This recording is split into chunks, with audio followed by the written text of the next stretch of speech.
My dear friends, got a new movie to tell you about, and that is Nosferatu. To give a one-word review of it, I would say tedious. If I were to use another word, I would say derivative. These aren't good words to be applying to a movie that I was kind of looking forward to, because I have a long track record of loving Dracula and vampire movies. From the original Nosferatu to the Werner Herzog versions, to Bela Lugosi, to all the knockoffs, to the vampires in the El Santo movies, which don't underestimate them. Those are effective movies. They do a good job with their vampires. Just because there's a Mexican guy in a silver mask does not mean the movie's not good. The Frank Langella Dracula, the Jack Palance Dracula, and there's numerous others that I could list, but the most impactful ones that have been made in my lifetime would be Francis Ford Coppola's Bram Stoker's Dracula with Gary Oldman in the role, and a Nosferatu reimagining The Shadow of the Vampire. And since A24 is a studio that I generally enjoy their work, and Robert Eggers is a director that I really like, I'm very disappointed to tell you this movie was crap. Absolute crap. Not a redeeming feature in it. Now, that's not to say there's not good bits in it, but they do not add up to an enjoyable whole.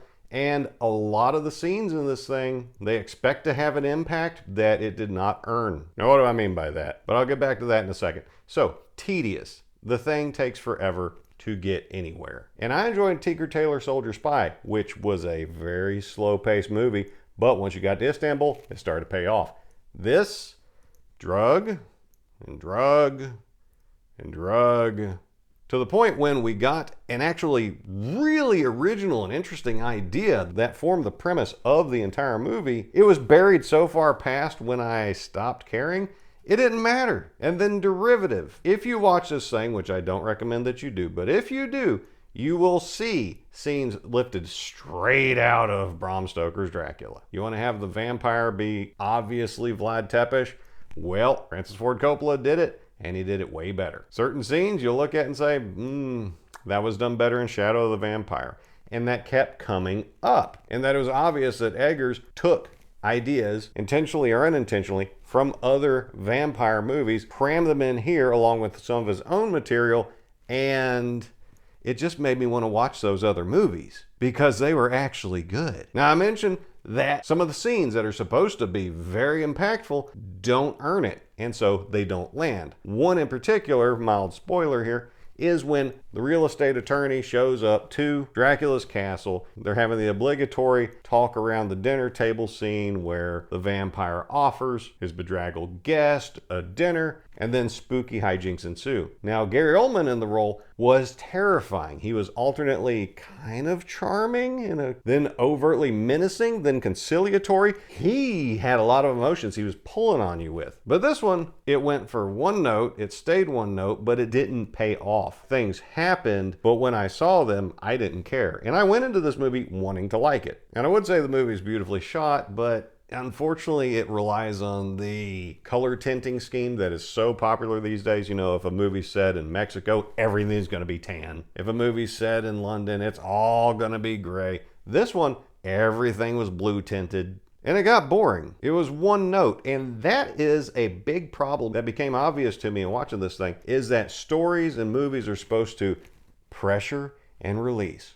Pressure and release. Stories are supposed to breathe and live. They're supposed to make you nervous and then let you relax, and then make you nervous again, then let you relax again. Because that's how you get impact. That's how you get drama across to the audience. That feeling of uncertainty, of being off balance. But if you have a movie that all it does is one note the entire time, nothing's ever different from anything else, it sucks.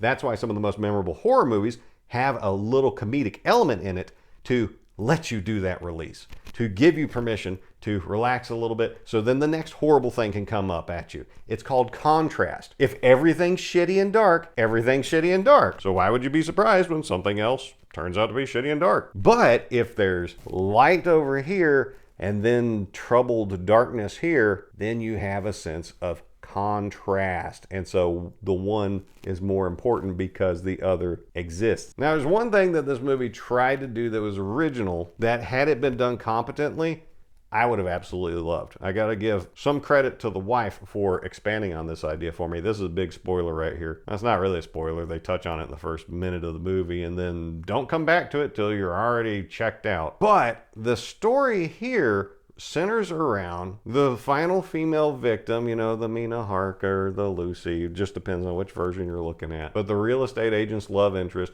that gets ate by the vampire. In this one, she's not an innocent bystander. She's the cause of all this. Because in a scene where this really gets overlooked and isn't given the opportunity or really the expansion to make it more meaningful in this scene or anywhere else in the movie, except for a throwaway scene at the very beginning, turns out she caused this demon to come upon her. She has caused all this misery because as a wee lass, she was incredibly lonely. She was incredibly eaten up inside with darkness and despair, and she just wanted something to be her friend, to keep her company. And I get that. That's a powerful emotion. And so she whispered on the wind, asking for anything to give her this comfort, and something did. And it started off pleasant, and then it got more and more rapacious until somehow she was able to shut it out. We don't get any explanation of what she did between then and when the story picks up. So undeveloped. But now the demon has come to collect on the bargain. She promised herself to him, and he's come to fulfill the vow. But again, nowhere near enough foreshadowing, nowhere near enough development of this subplot. And so when it gets there, I'm already just sick of it. Now there's a few bright spots in this. One, Willem Dafoe. I like him in almost everything, and I really enjoyed his role here. He was the only one that gave us a little bit of release so we could enjoy any of the darkness around us. Dr. Severs, portrayed by A24 regular Ralph Ineson, he's great as always. You could just have him read the phone book and I would think it was entertaining. And Nicholas Hoult, that guy's good in everything I've seen him in. He does a great job here. Unfortunately, it's kind of like watching Ewan McGregor in the Star Wars prequels. He's doing the best job he possibly can. Just, it's not adding up around him. And I'm not going to give it any points for cinematography because, like I said, what I saw lacked emotional impact, and I could get a pretty picture from a postcard. Don't go see this thing.